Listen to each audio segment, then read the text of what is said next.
I received this sample from Tip of the Cap Mushrooms, and this is some Gellan Gum potato dextrose mix. What Gellan Gum is just another vegan substitute to gelatin, just like Agar. However, it can be a little bit stronger and it's a lot more clear even after it sets as a gel. And you need a lot less of it in your mixes compared to adding Agar to your recipes. This is a pre-mix right here, so all we have to do is just mix in some distilled water, make sure it dissolves, and pressure cook it for 15 minutes. Tip of the Cap Mushrooms can be found on Etsy, Facebook, Instagram, as well as their Amazon shop, and they have a website called agarnow.com.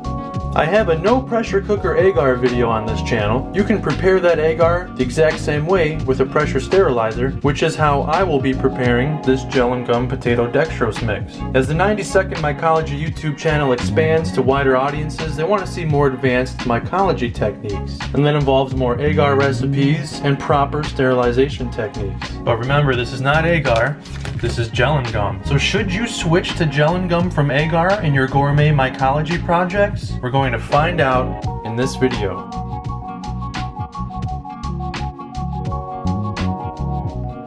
These supplies right here I showcased in my Amazon mycology unboxing video. This was from a pack of 1-liter milk bottles, and they came with the plastic lids, but they weren't heat safe.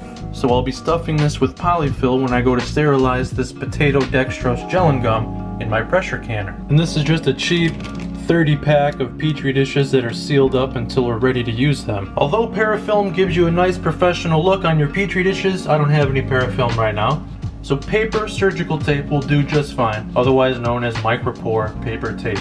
If you're a fan of the 90-second mycology YouTube channel, then you know that I love leaving as many things as I can unmodified. Sticking with minimalism and simplicity is what works for me. So for my still air box, I just take a 58-quart Sterilite container, flip it over, and hang it off the edge of my counter. And then the key to using it like this is to sit slightly below it so you can reach up inside of it and use it. This is an easy alternative to get into using still air boxes without cutting holes in them or anything like that, especially for new hobbyist mycologists. So we'll be pressure cooking the Gellan Gum potato dextrose blend and then pouring it inside of the petri dishes. And when you pour agar or Gellan Gum like this, you should be doing it in at least a still air box, but obviously most preferred would be a laminar flow hood.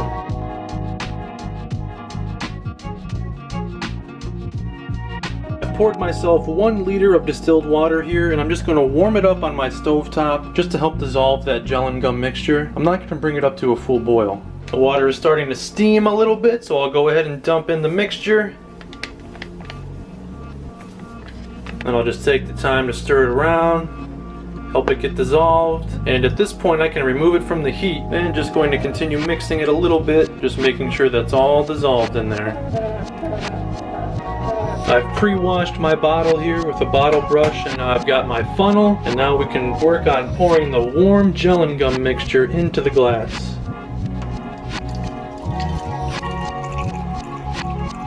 These are 1-liter size milk bottles. If you're going to go the cheap route like this, you always want to create some headspace like this so that the media can bubble up in the pressure canner without affecting your polyfill or bubbling over out of it. So for this reason, I just split it up into 2 bottles. I've plugged up the top of the glass with some polyfill, and that's just to help filter the air when we move it from the pressure sterilizer to our still air box. And then I'll cover this with some foil and we can move on to pressure sterilization.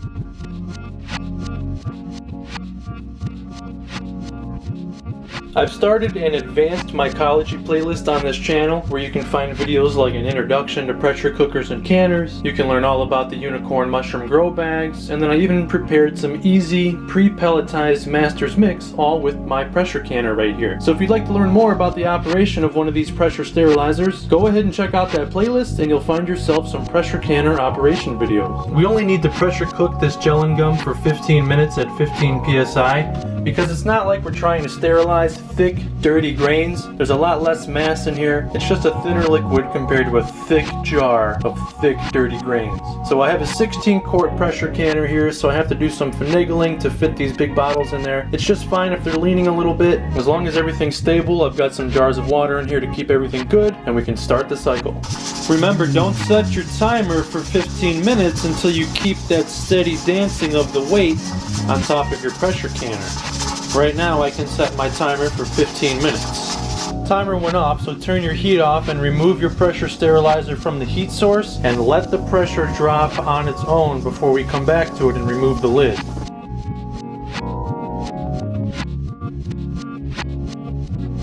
Once the pressure has dropped on its own, we can remove the bottles here.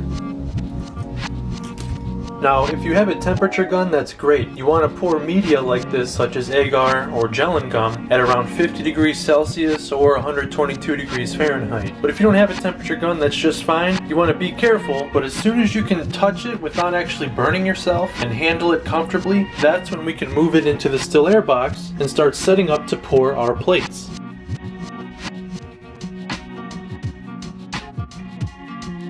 I've got some dish soap and water inside of one of these atomizer bottles, and I'm just spraying down my still air box. This thicker liquid mixture will help trap anything floating around to the sides of the still air box. Inside of the still air box now, just getting a general spray down with some 70% isopropyl alcohol.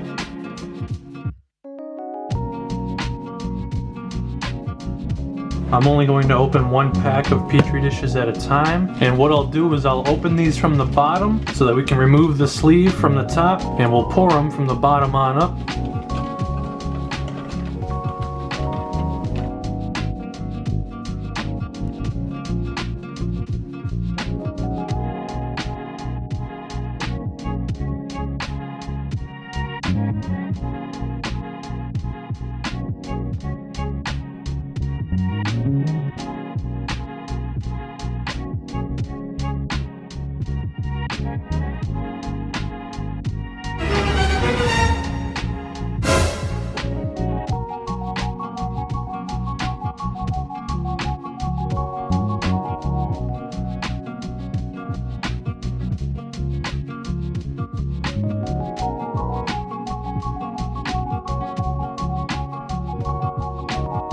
So the 1 liter of Gellan Gum mixture filled all 30 of the Petri dishes just fine. Now I'm going to leave them inside of my still air box like this, stacked up so they can cool off and solidify.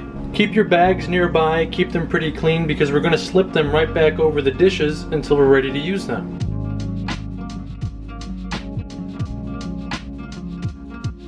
So these plates have cooled down and solidified. Closer into the middle of the stack, the plates won't have as much condensation, but check that out. That is crystal clear. It's normal for your plates to get condensation that are closer to the top. What I'm going to do is just slide the original bags back over them. If you were going to store these for a very long time before you go to use them, it would be more beneficial to seal up each plate individually, and I showed you earlier that I just have some paper surgical tape that works just fine. What I've done is actually purchased some pre-poured regular potato dextrose agar plates from Tip of the Cap Mushrooms from their Etsy page because I don't have the ingredients on hand to make my own PDA right now. I use malt extract in my personal projects off camera, so when those plates arrive we can start doing some experiments and comparing them in this video.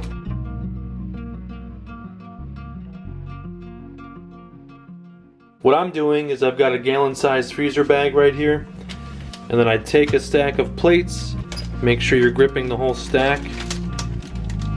Keep the plastic tight so you can flip them upside down. Keep gripping the plastic with the stack so you're holding the stack tight. All the lids are still on and everything's still secure. And then I'm just putting them in the gallon-sized plastic bag upside down. The plastic helps to keep them together, and then I can seal it up. Completely sealed. Nothing needs any gas exchange right now. These are sitting sterile, ready to be inoculated in the future.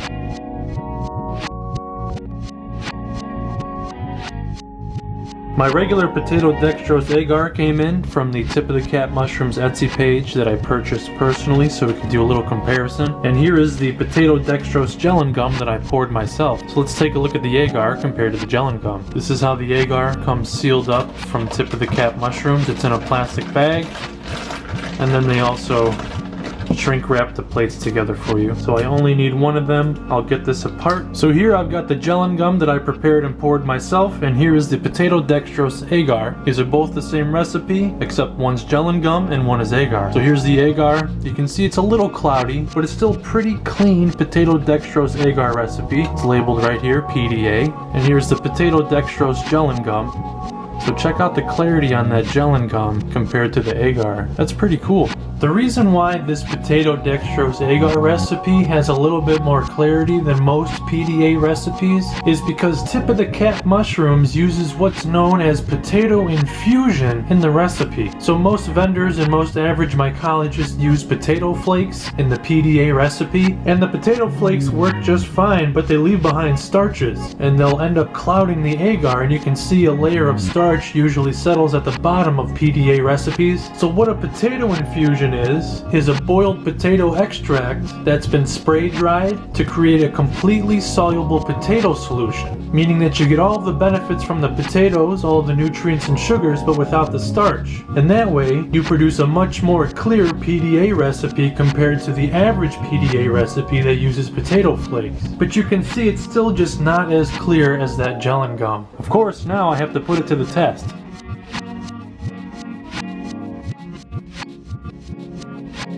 What I'm going to do is a grain to agar and a grain to Gellan Gum transfer of some colonized lion's mane popcorn that I have, and then we'll check back in on the plates. Got my lion's mane popcorn right here, and I'm just going to prepare this by removing the band.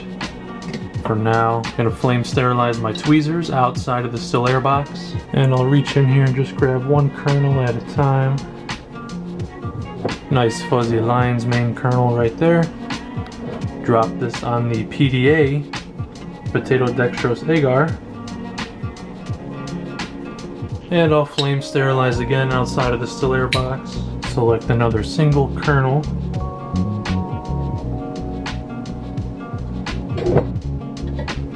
Drop this one on the Gellan Gum. I'm pushing it into the media just a little bit, otherwise the lids won't really fit on these that well. And remember earlier I said if you don't have parafilm for petri dishes, it's just fine to use the paper surgical tape right here. So here we can see the lion's mane grain on the PDA, sealed up with some breathable micropore paper tape. And here is the lion's mane kernel on the potato dextrose Gellan Gum. And remember, I had to push it into the media a little bit to get the lid to go down on there. So I'll get these labeled up and we'll check back in after they incubate for a little bit. I also just got finished transferring some Pio Pino agar to some Gellan Gum and to the potato dextrose agar here from tip of the cap mushrooms, because I had a contaminated liquid culture that was full of Pio Pino spawn. I can show you right here. Here's one of the bad ones.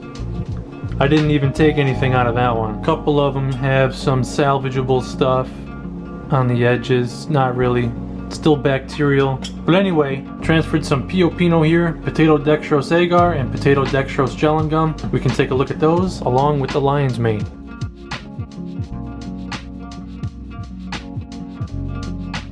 We are now here 13 days later for a check-in. I got a little bit busy, but if you follow me on Instagram at 90 Second Mycology, and even on my YouTube stories, I was flashing the colonization progress of these plates. So I've separated them into the Gellan Gum pile and then the PDA pile. First off, let's look at the lion's mane that I transferred. So here is the lion's mane on potato dextrose agar. It's spread out quite a bit. It almost looks like a lion's mane spore inoculation, but lion's mane is very thin and wispy like this. And this came from a gourmet liquid culture, and I don't know if the vendor used a monoculture or not to make the liquid culture, but we can see that from that initial popcorn grain, it just kind of spread out all over that PDA. And here's what it looks like on the back. Pretty normal looking growth. Nothing really looks contaminated. It just looks like some normal metabolites in the middle right there. Let me find the lion's mane in the Gellan Gum pile. Here it is. So it's a little bit condensated, unfortunately. I did not keep these in my mushroom spawn incubation box because the temperatures are pretty warm to incubate at room temperature. You can see that uniform radial growth of that lion's mane across the Gellan Gum compared to the potato dextrose agar where it just kind of went all over the place. This potato dextrose Gellan Gum recipe kind of kept it centered. And again, I don't know if this gourmet vendor used a monoculture to make his liquid culture. Either way, we can see a difference in how the growth actually formed on the PDA versus the Gellan Gum. So the same observations, a little bit of yellowing in the center just from where the grain is sitting and starting to spread out and break down as the mycelium is eating it. But other than that, it's looking pretty good, with the only difference being the observation and the growth pattern on the two different media types. So next, let's look at this Pio Pino that I tried to clean up. So here on the potato dextrose agar, if you saw on my Instagram story, I thought that I ended up growing a yeast or bacteria colony, but as it's actually grown out, it looks like I ended up just growing regular, very thin Pio Pino mycelium. Take a look at the other PDA Pio Pino cleanup. Almost the same result. Pretty uniform thin mycelium growth, and we can see on both of these PDA plates as it's getting closer to the edge, it's starting to look for some more fresh air off of the surface of the agar. So we can take that growth and compare it to some of these. So here's the back of one of the Pio Pino Gellan Gum plates that I tried to clean up. On the surface it looks pretty decent with the same characteristic of the more aerial mycelium that's forming along the edges as it gets closer to the gas exchange. And on the back we can see normal yellowing. We've got some stuff adding up over here. We can see some contamination through it right here from the original contaminated liquid culture agar, but there's still some uniform clean growth throughout this plate that I can transfer from. Here's one that looks pretty sick. On the surface you're like, it's not too bad, you know, it's taking it over. But one of the benefits of Gellan Gum and being able to see through it like this is you can see what's really going on in there. The initial contaminated agar, it's spreading all throughout here, and we have a nice decently clean area that we can transfer out of. Maybe I can mark that so I remember where that is, but that's one of the benefits of Gellan Gum, is being able to see through the back of it like this. As far as the type of mycelium that I got going on here with this potato dextrose agar, it's looking pretty clean, but sometimes a regular potato dextrose agar recipe can end up being so cloudy that you wouldn't be able to see this contamination through it, so you would end up taking like a transfer from the nastiest spot because through the back of the agar it looked pretty normal. So Gellan Gum allows you to see nasty stuff like this to make good transfers. So let's keep looking at some of these here. Here's another one that just looks sick. We can see the contaminated agar just spreading out everywhere, whatever the heck that is in there. But there's some growth here in the middle that looks pretty safe, and on the surface we've got the same characteristic of the mycelium starting to reach up as it reaches the edges. So I let these go a little bit too long, but that's alright. Here's the last Pio Pino Gellan Gum cleanup. This is another one that looks decent on the surface, but we can see what's really going on underneath there. So in this case I really wouldn't want to dig deep into the media to take a transfer.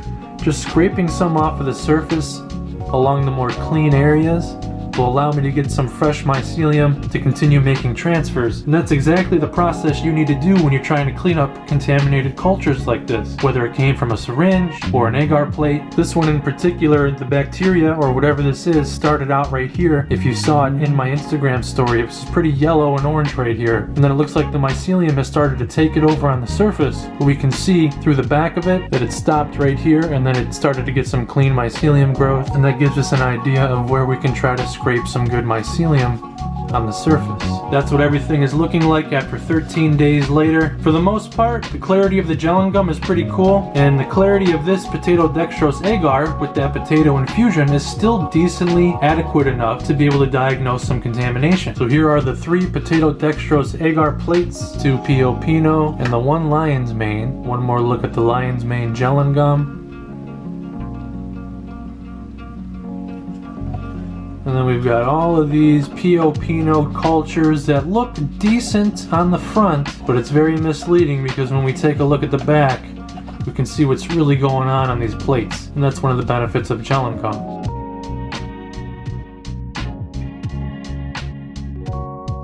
Let's take a look at this website right here. It's called plantcelltechnology.com, and you can find this just by googling Agar versus Gellan Gum. But this website has some pretty decent information on it. So if you scroll down, you'll see that they explain what Agar is if you're not familiar with it. Then they explain Gellan Gum, and right away they explain that Gellan Gum products, when added to the media, produce a more transparent gel, which allows for better observation of root growth, or in our case mycelium growth, identification of contamination at an early stage, which you saw those PO plates definitely need some help. And it facilitates light for microscopic analysis of tissue cells, which is difficult to achieve with Agar. So because of the clarity, you can get more light through it to examine it better under a microscope. Then, it also says that Gellan Gum is very useful in culturing thermophilic microorganisms. So what a thermophilic microorganism is a microorganism that thrives at very high temperatures. Gellan Gum has a way higher melting point than Agar. Right here they say that Gellan Gum can withstand temperatures up to 120 degrees Celsius, and only half its strength is required to reach an equivalent gel strength as Agar. So then they go on to explain some more things. I was never really into chemistry. I'm more into mycology and horticulture and botany, but it's still very interesting information to read. What helps the most is a simple chart down here. They've got Agar and then they've got Gellan Gum. So first they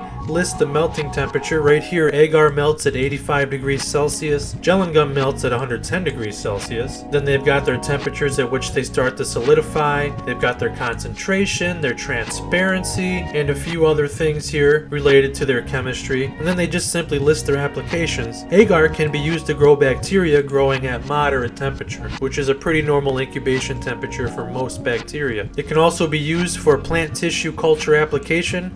And then Gellan Gum can be used to grow bacteria growing at extremely high temperature. The clarity allows you to observe root growth, and you can analyze tissue or cells in plant tissue culture because of that clarity and being able to shine light through it. Then they just remind you that the choice of gelling agent also depends on your experiments. So other than the concentration, the price, and transparency of gel, there are some other factors that need to be determined. So whether you're a professional mycologist actually working in the field of mycology, you've got different choices if you want to go with Agar or you want to go with Gellan Gum based on what you're actually trying to study in the field of mycology. For the average hobbyist mycologist like me in their kitchen, who's just making YouTube videos like this to entertain you, of course we all love looking through clear Agar petri dishes. So unfortunately we're not going to get the exact clarity with Agar that we can get with Gellan Gum, but there are still some Agar recipes out there that produce close to the same clarity as that Gellan Gum that you saw in this video. And remember, you need a lot less Gellan Gum compared to Agar in your recipes. So even though Gellan Gum can be a little bit more expensive than Agar, you need a lot less of it to achieve the same